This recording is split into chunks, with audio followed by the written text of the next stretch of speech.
My name's Andrew, I'm a trainer here at the Urban Fitness Club in Blackburn, and this week we're going to be having a look at how to do a tricep push down. Now before we start, you've got to remember that you've got a couple different grips that you can use in the gym, and this basically is going to slightly hit different heads within the tricep. So you've got 3 tricep heads. No matter what grip you go with, you're still going to work all 3 heads.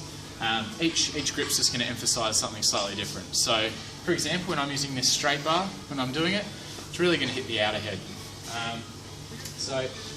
Now, firstly, I'm going to show you a couple of the don'ts that are quite common when people are doing tricep pushdowns. So, the main one, people get really close, flare the elbows out, and start pushing down like that. So, we're not really hitting the triceps very hard, and you're going to start using your chest. So, you're really going to start hitting the chest almost like a fly, and you can hit a little bit of shoulder as well. The other one is obviously, it's quite common with lots of other exercises as well. You see people swinging the weight. So, yet again, not really going to hit the tricep properly.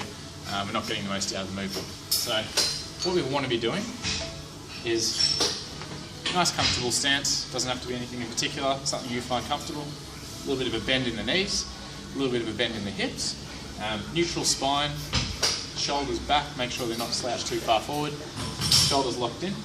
Then what we want is elbows locked into the side, and they want to be just in front of your hips. Cool? From there, all the way up to the top, big contraction. So slowly control back up, 1 second, down, second hold, slowly controlling it back up. So when we're doing the movement, you want to make sure you're going through the full range of motion. So we're not cutting it off early at the bottom of the rep, and we're not just doing the top of the rep. So make sure you're getting to that full range of motion when you're doing the exercise. Now from there, once you've figured out how to do the exercise, and you're doing the actual movement properly, you can start thinking about the strength curve of the tricep. So a little hint, when you're doing your tricep push down, when the cable is at a 45-degree angle to your forearm, that's where the most tension is going onto the tricep. So if we're standing up close to the machine, early on in the rep, there's a lot of tension going onto my tricep through here. So that's going to be great at working that upper part of the rep. And when I'm at the bottom, you can see the cable's perpendicular to my forearm, and there's no longer any tension on my tricep.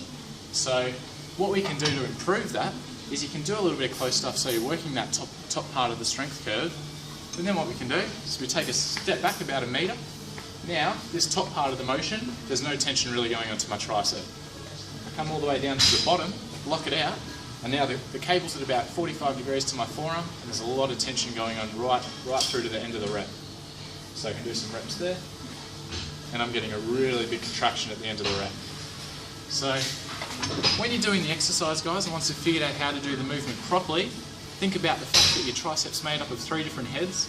So you want to make sure you're mixing up your grips, and then you're going to change your stance as well. So some sets you might be standing close, so you're working the upper part of that torque curve, and then you're taking a step back and really working down towards the end, towards the lockout for the tricep.